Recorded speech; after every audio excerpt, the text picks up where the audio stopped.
It was Christmas Eve in a quiet suburban neighborhood, the kind of place where nothing bad ever happened until that year. The Thompson family had packed their bags and rushed to the airport for a long-awaited holiday trip to Aspen. The house was supposed to be empty, but it wasn't. 12-year-old Oliver had been left behind. The moment his parents drove off, Oliver realized what had happened. The rush of excitement about being alone soon faded into panic. He had no phone, no way to call for help, and he was completely alone. The only sound was the distant hum of the wind and the soft creak of the house settling as the night deepened. At first, he thought it was a mistake. Maybe they would realize in time and come back for him. But hours passed, and the house grew quieter. The air seemed thicker, heavier. He tried watching TV to distract himself, but the static on the screen only added to the discomfort. The lights flickered. The wind howled outside, making the house groan as if it were alive. Oliver's unease grew with every passing minute. Then came the sound of a door creaking open from the attic. Oliver froze. It wasn't the wind. The attic door was supposed to be locked. He climbed slowly up the stairs, feeling the chill grow colder with each step. The attic was dark, suffocating. He grabbed a flashlight, his fingers trembling, and turned it on. The beam of light barely cut through the blackness. He heard a scuffling noise from somewhere deep in the room. As his light swept across the dusty floor, he caught a glimpse of something, a shadow. A figure crouched low to the ground, staring back at him. He ran back downstairs, heart racing. But when he looked back up at the attic door, it was closed again. Oliver sat on the couch, his mind spinning with questions. Who or what had been in the attic? And why was it still here? He tried to call his parents, but the house phone was dead. His attempts at using his tablet to connect to the Wi-Fi failed. Everything was disconnected. Everything was broken. Hours passed, and the feeling of being watched never went away. The doorbell rang. It was strange. No one had come by the house for months. Oliver hesitated, but eventually made his way to the door. He peered through the peephole, expecting to see a neighbor or someone from the neighborhood. But there was no one there. He opened the door cautiously. Nothing. Just snow-covered steps leading out into the night. But something caught his eye. At the foot of the steps, there was a small piece of paper folded neatly. He bent down to grab it, his heart pounding in his chest. The note was written in a messy, scrawling handwriting. I know you're alone. You can't hide. Oliver's blood ran cold. He slammed the door shut, locking it immediately.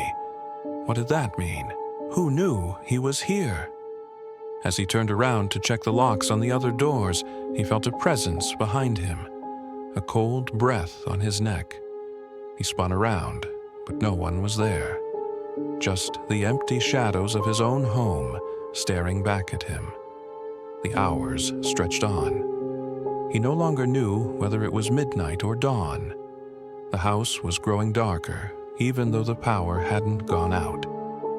Strange noises echoed throughout the walls.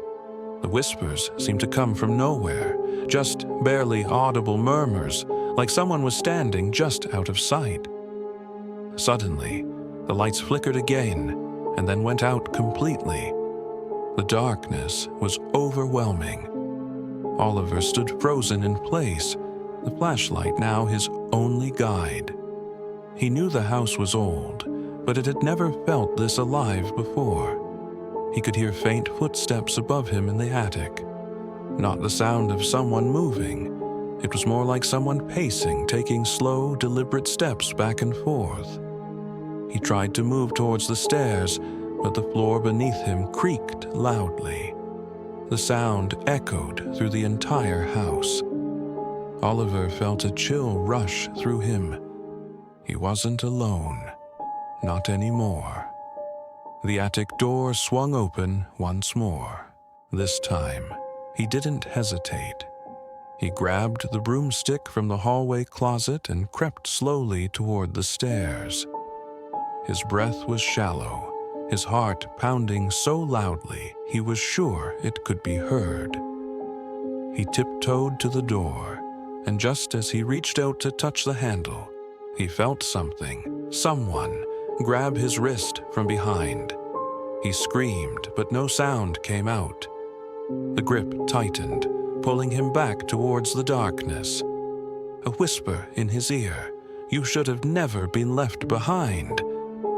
Oliver tried to fight back, but the grip was too strong. The attic door swung open wider, revealing a figure standing in the shadows, a face he didn't recognize.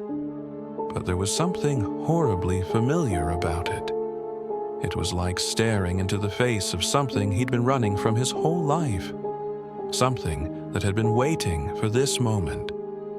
Before he could scream again, the lights flickered and went out. And then, silence. The next morning, the house was empty. Oliver's parents arrived back from their trip oblivious to the horrors of the night before. They found the house eerily still and no sign of their son. The attic was locked tight, the house in perfect order.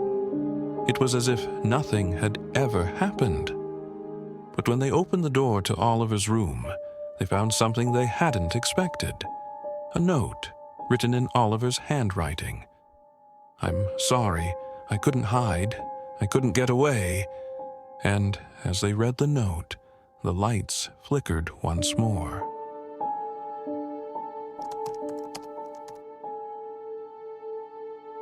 The Jensen family's house stood at the end of a quiet, suburban cul-de-sac, its Christmas lights twinkling in the early evening darkness, casting an almost magical glow over the front yard.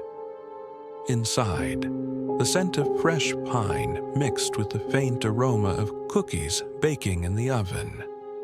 The fireplace crackled softly, and a Christmas tree stood proudly in the corner, its ornaments glittering like stars. It should have been the perfect holiday. But something was wrong. 12-year-old Evan Jensen was supposed to be celebrating Christmas with his parents and younger sister, Chloe. But when the family rushed to the airport, in the chaos of last-minute packing and making sure the dog was taken care of, no one realized that Evan had been left behind. It wasn't like the movies. There was no frantic rush, no panic-stricken phone calls to get back. No, this was different. It was quiet, too quiet. Evan wasn't mad. At first, he found it kind of funny. The house was his for the week. No parents to bug him, no little sister to complain about sharing space. He could do whatever he wanted, whenever he wanted. He made popcorn for dinner, played video games until his eyes burned, and took a long, luxurious bath without anyone knocking on the door. The first night alone felt like a small taste of freedom. But as the evening wore on, the silence began to settle in around him, thick and suffocating. The house, which always seemed so full of life, now felt cold and hollow. The usual creaks and groans of the old floorboards, which he had always ignored, were starting to sound louder. Every little sound made him jump. Every shadow seemed darker, but he could handle it. He was a big kid now. At least that's what he told himself. As he sat in front of the TV, the dim glow of the screen, the only light in the room, Evan felt a slight shiver run down his spine. He turned off the TV, letting the silence fill the room. But then, out of the corner of his eye, he noticed something strange. A figure standing just outside the window. Evan froze, staring at the window. At first, he thought it was a trick of the light, maybe just the shadows cast by the Christmas lights outside. But no, there was definitely someone standing there. His heart began to race. The person didn't move. They just stood there, perfectly still. Evan's breath caught in his throat. Who could be outside? It was almost midnight. The neighborhood was peaceful, too peaceful. It was too late for anyone to be walking around. The more he looked, the more his stomach twisted in knots. He tried to convince himself it was nothing, that it was just a trick of his mind. He grabbed his phone and looked through the peephole in the front door, but there was no one there. He turned the lock just to be sure, but still, he couldn't shake the feeling of being watched. The unease gnawed at him, making him want to pull the curtains shut. Instead, he left the window open a crack, hoping the cold breeze would calm him down. He tried to get back to his video games, but he couldn't concentrate. Every little sound sent him into a panic. A creak from upstairs, a bump in the wall. It felt as though the house was alive, breathing, waiting. Then, just as he was about to pull the covers over his head, he heard it. A soft, almost imperceptible knock at the window. Tap, tap, tap. Evan's eyes widened. The hairs on the back of his neck stood up. He didn't want to look, but he couldn't resist. Slowly, he turned his head toward the window. There, in the darkness beyond the glass, he saw it. A face. It wasn't just anyone's face. It was a man's face, a face he didn't recognize, with hollow eyes and a twisted smile that made his stomach churn.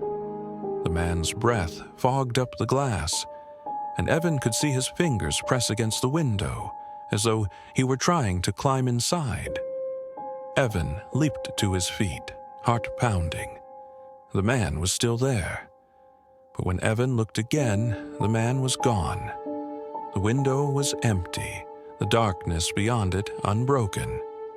He ran to the kitchen, checked every door, double-checked every lock, and then ran to the back door.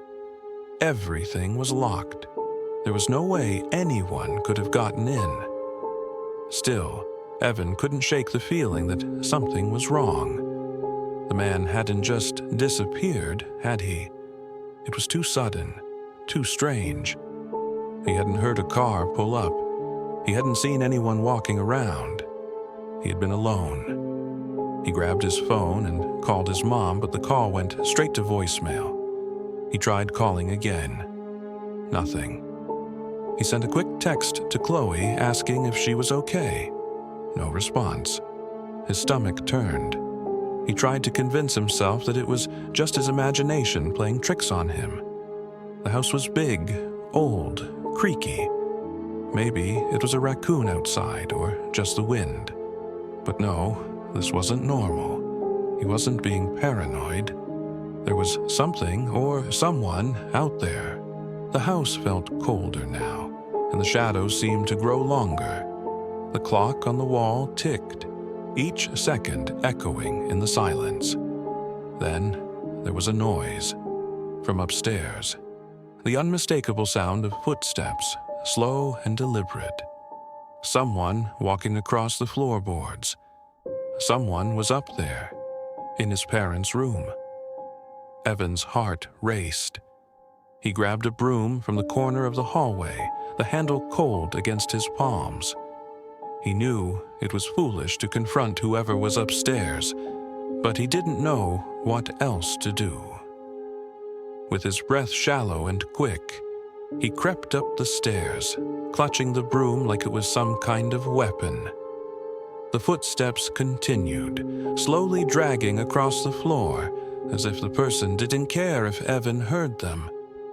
When Evan reached the top of the stairs, the house was eerily quiet again. Too quiet. The door to his parents' room was slightly ajar, just enough for him to peer through. His heart beat in his throat as he stepped forward, the wooden floor creaking beneath his feet. He pushed the door open slowly, and then nothing.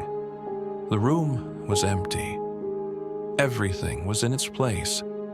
The bed was neatly made. The curtains fluttered in the faint breeze from the window. But then Evan saw it. In the reflection of the mirror on the wall, he saw something that made his blood run cold. The man, standing right behind him. Evan spun around, but there was no one there. His breathing came fast and shallow. His head spun, and the walls seemed to close in around him. He ran back down the stairs, his legs shaking, and slammed the door to his parents' bedroom shut. And that's when the knocking began. A soft tap, tap, tap, tap. From the other side of the house, Evan rushed to the door, peering through the peephole, but again, there was nothing. No one. It was as though the house was playing tricks on him. He grabbed his phone again, his hands trembling. He dialed 911 this time, his voice a whisper as he told the dispatcher that someone was at the house. The line crackled with static, and just as he was about to give the address, the call dropped. He tried calling back. Nothing. Evan's eyes darted around the room. It was as though the walls were closing in on him, the shadows becoming deeper, more oppressive.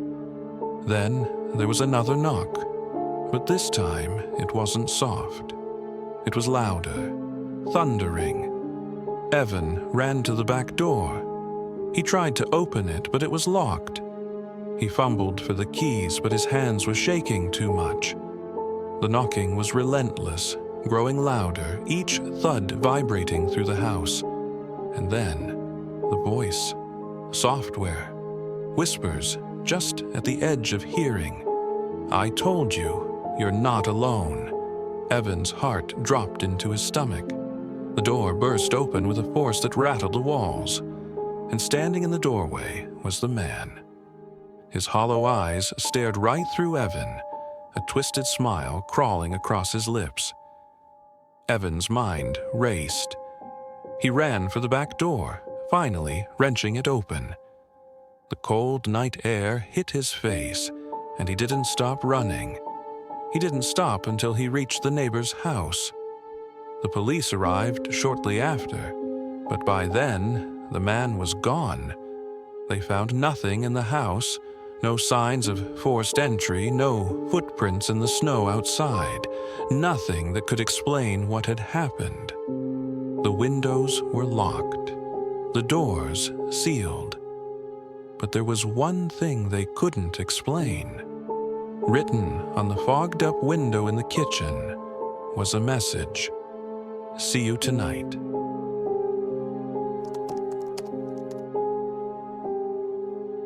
It was supposed to be just another Christmas alone. It had been one of those typical holiday scenes that everyone thought they knew. A house nestled in the suburbs, snow gently falling outside, and a kid named Max spending Christmas alone. His parents, both high-powered executives, had left on a last-minute vacation. It was supposed to be a quiet week of video games, movies, and indulging in all the sugary snacks that Mom usually banned, the kind of escape every kid dreams of.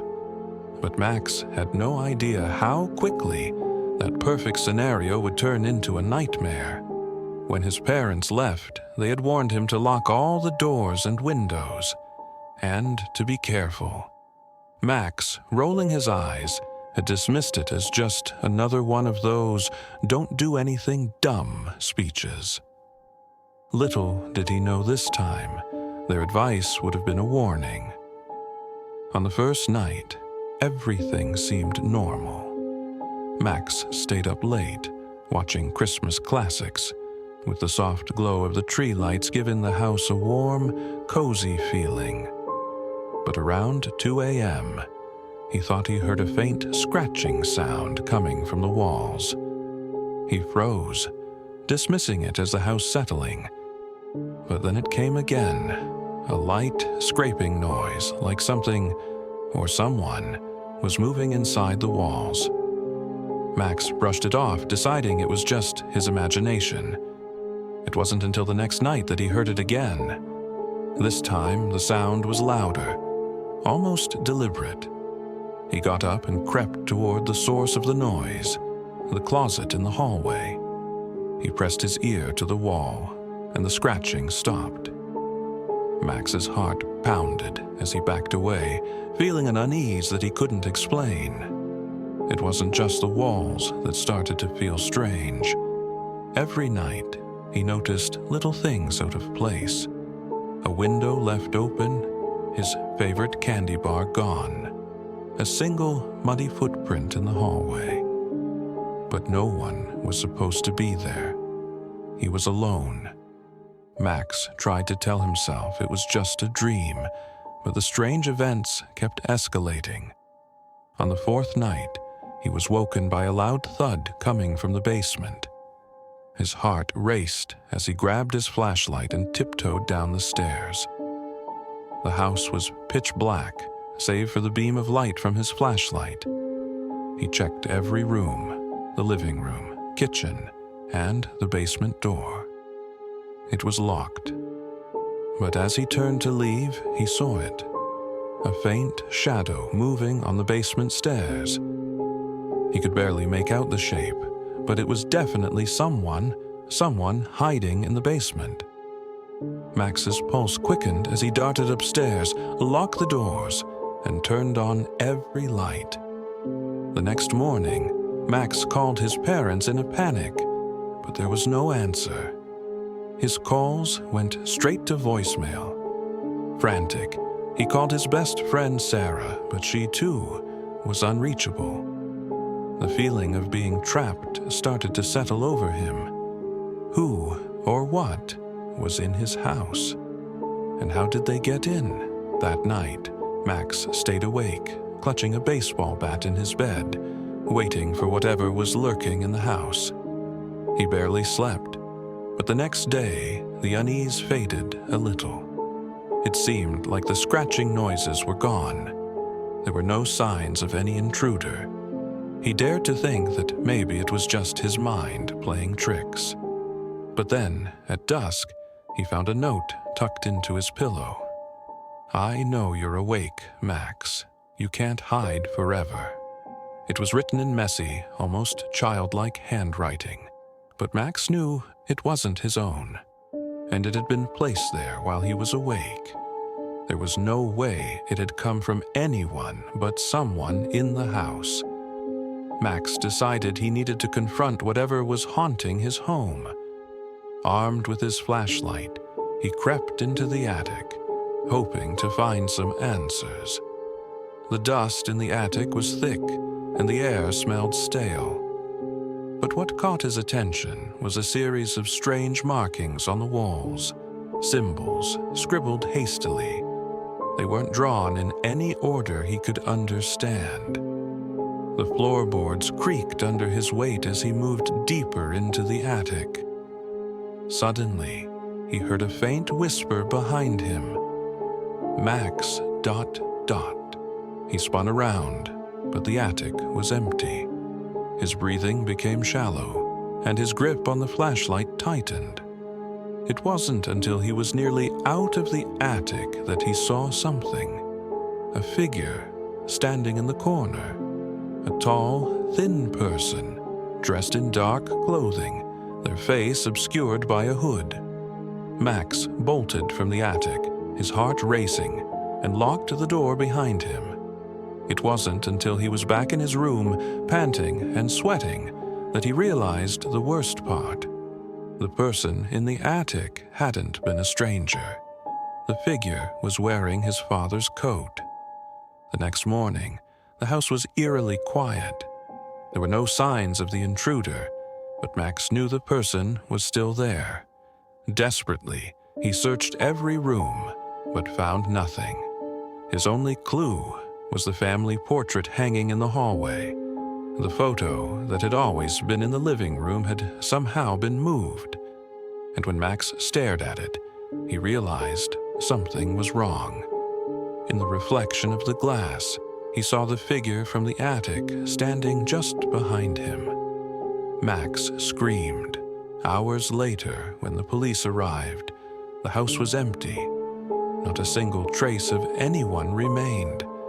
But as they searched, the officers found something unsettling. The walls of the house were hollow, and deep inside, in the darkness of the forgotten spaces between the walls, they found a small door, long sealed shut. Behind it, the officers discovered a room, a hidden room, covered in strange symbols and drawings, including a photo of Max pinned to the wall.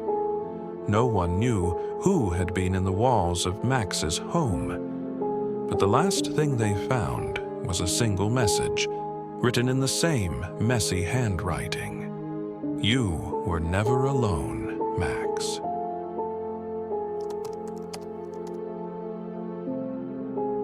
It was just another quiet winter night in the McAllister household. The snow outside was falling softly, coating the driveway with a blanket of white. Inside, the house was warm and peaceful as the McAllisters prepared for their annual family trip to Paris. But there was one small problem. Kevin McAllister had been left behind. It wasn't the first time it had happened. The last time, they'd forgotten him too, and he'd enjoyed the freedom, so much freedom. But this time, something felt different. Kevin wasn't sure what it was, but there was a strange weight in the air. Something seemed off. "Kevin!" his mom had shouted from downstairs when they were rushing to pack up. "Get your things together. We're leaving soon." But Kevin wasn't in the mood to hurry. He didn't want to go. He hated flying, hated the long hours spent cramped in a plane. So, when he had heard the commotion downstairs, he simply stayed in his room, listening to his family's chaos and pretending not to care. By the time he finally came downstairs, the house was eerily quiet. His family was gone, already on their way to the airport. Kevin looked around, realizing they had left him behind once again. At first, it felt like a blessing. He could watch all the TV he wanted, order pizza, play video games until his eyes bled. The house was his, all his.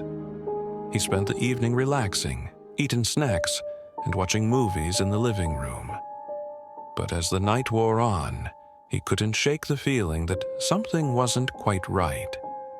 It was too quiet, too empty. By 3 a.m., Kevin was wide awake. He tossed and turned in his bed, unable to shake the creeping feeling of being watched. He finally threw the covers off and walked to the window, hoping the cold night air would clear his mind. The snow had piled up outside, making the yard look like a ghostly landscape. But that wasn't what unsettled him. It was the shadows in the house, the way the furniture seemed to stretch and distort in the dark corners. Kevin heard a faint sound, a scratch, like nails against wood. He froze.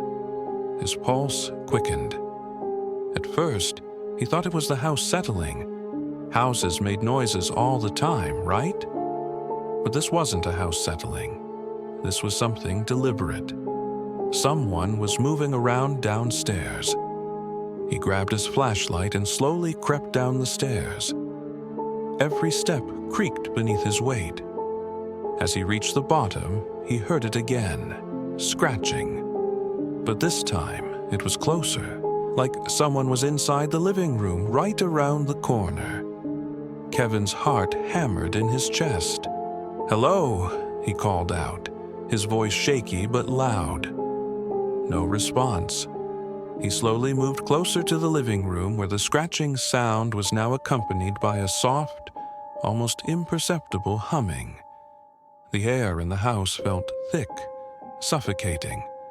The shadows seemed to stretch further, consuming the walls. His flashlight flickered as he reached the doorway. Kevin hesitated, his breath shallow. The door was slightly ajar, just enough for him to peer inside. He held his breath and slowly pushed the door open. Nothing. Just the dark emptiness of the room. The hum had stopped. The scratching was gone. It was as if nothing had ever been there.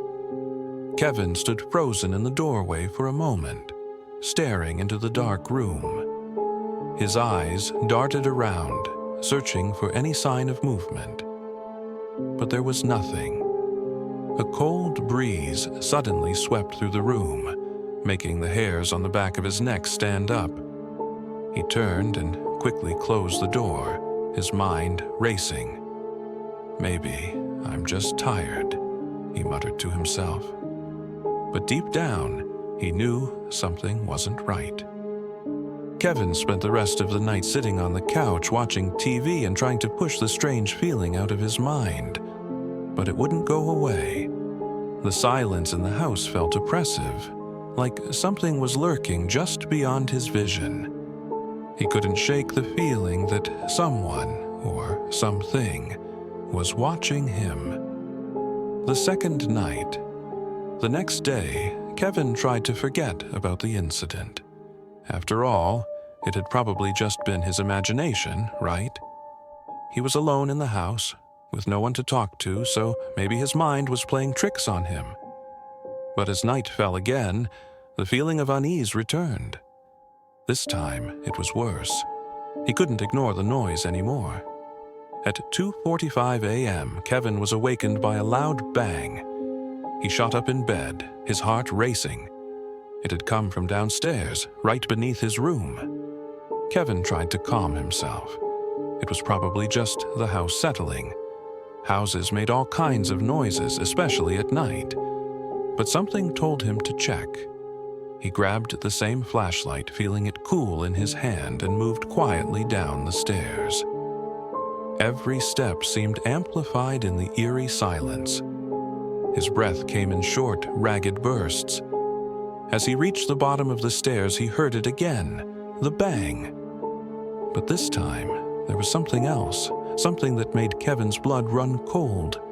A whisper. It was faint, like a breath against the back of his neck. "Kevin!" His blood ran cold. He froze in place. "Who's there?" Kevin demanded, his voice barely a whisper. He didn't want to sound scared, but his heart was beating so loudly he thought it might burst. There was no answer.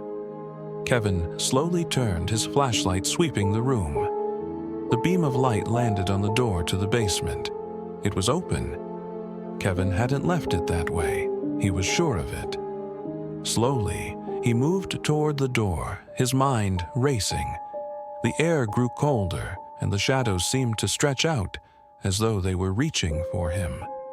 He stepped into the basement doorway, flashlight trembling in his hand. Suddenly, the door slammed shut behind him with a deafening bang. Kevin jumped, spinning around to face the dark, suffocating room. "Stop it!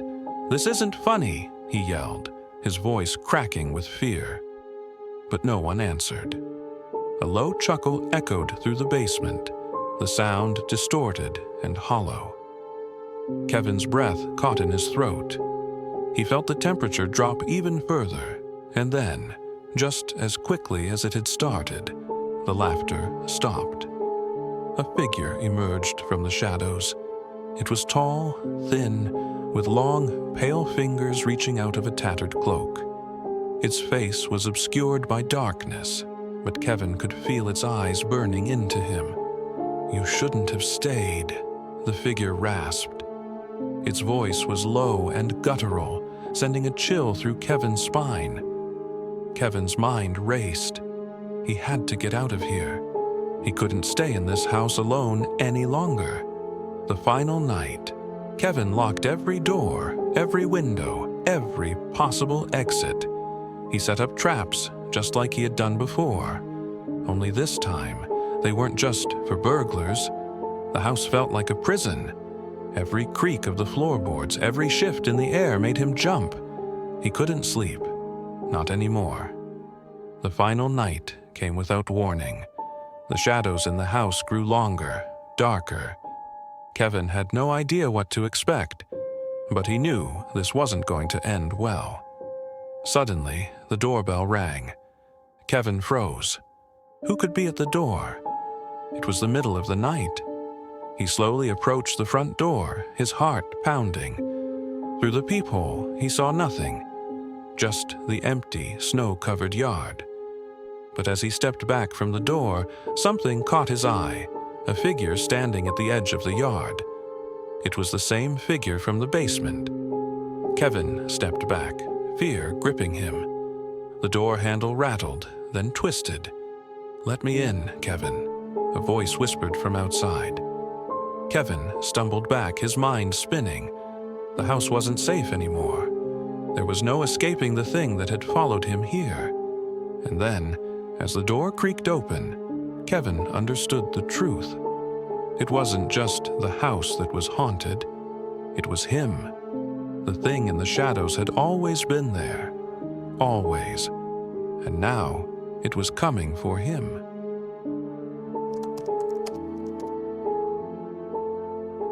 Ryan Carter was used to being home alone. At 14, he considered himself independent, more than capable of surviving a weekend without his parents hovering over him. His mom and dad had left for a business trip, promising to be back by Monday morning. "Just keep the doors locked, don't answer for strangers, and call if you need anything," his mother had said. Ryan waved them off, barely listening. A weekend alone meant gaming until dawn, junk food for dinner, and no one telling him to go to bed. By midnight, the house was silent except for the sound of his controller clicking. The glow from his TV screen cast long shadows across his room. His parents' room down the hall was dark, the doors locked, and everything felt completely normal. Until he heard the sound, a faint, metallic scratching. Ryan paused his game, frowning. It had come from above, from inside the vents. He turned his head toward the air vent near his bed. It was an ordinary, rectangular grate, fastened to the ceiling by 4 screws. He had never paid much attention to it before. The sound had stopped, and for a moment, he convinced himself he had imagined it. Shaking it off, he returned to his game. Another scrape. This time, it was longer, more deliberate, like something sharp dragging against metal. Ryan felt a chill crawl up his spine. Probably just the heating kicking in, he muttered to himself. He turned up the volume on his game and forced himself to focus.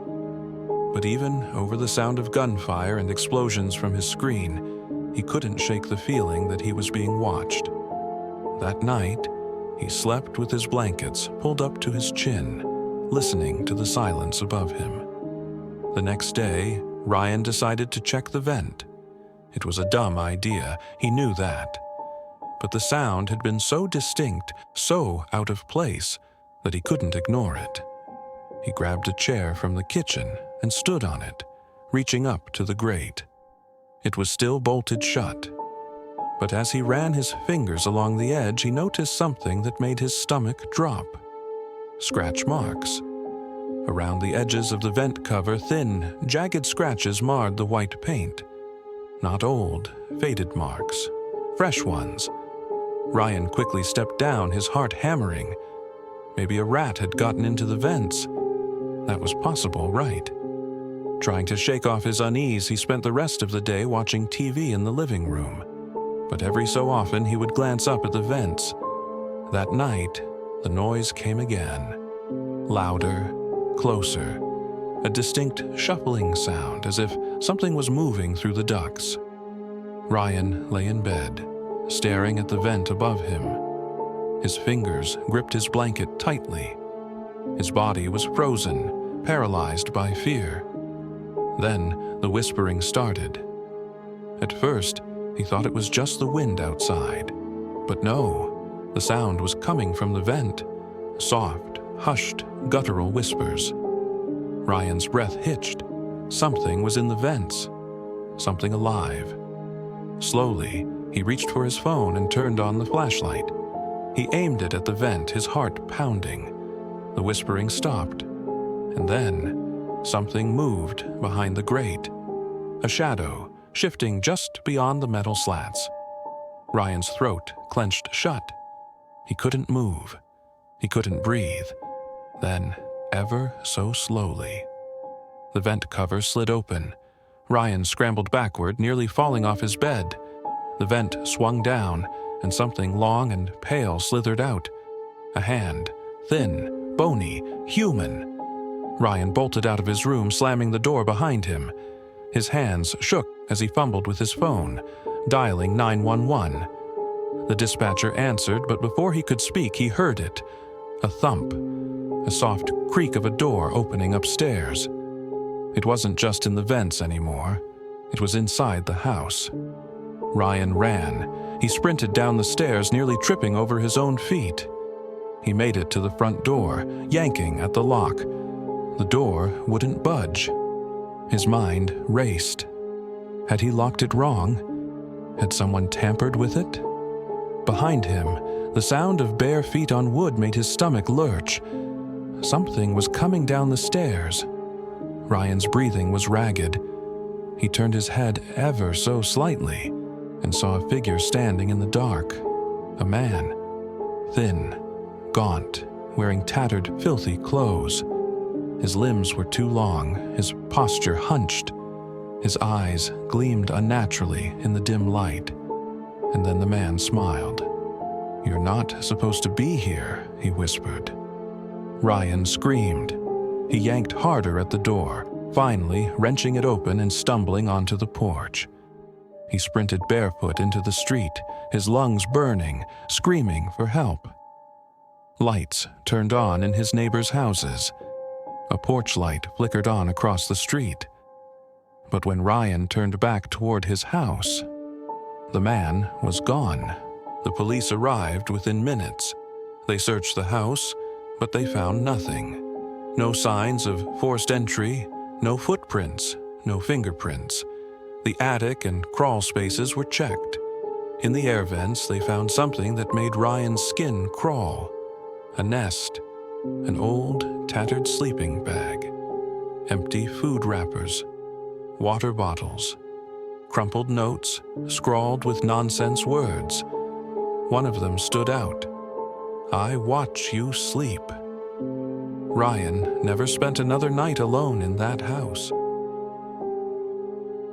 Thank you for listening to my story. I hope you enjoyed it. Don't forget to like, subscribe, and turn on the notifications, because more stories are coming. See you in the dark.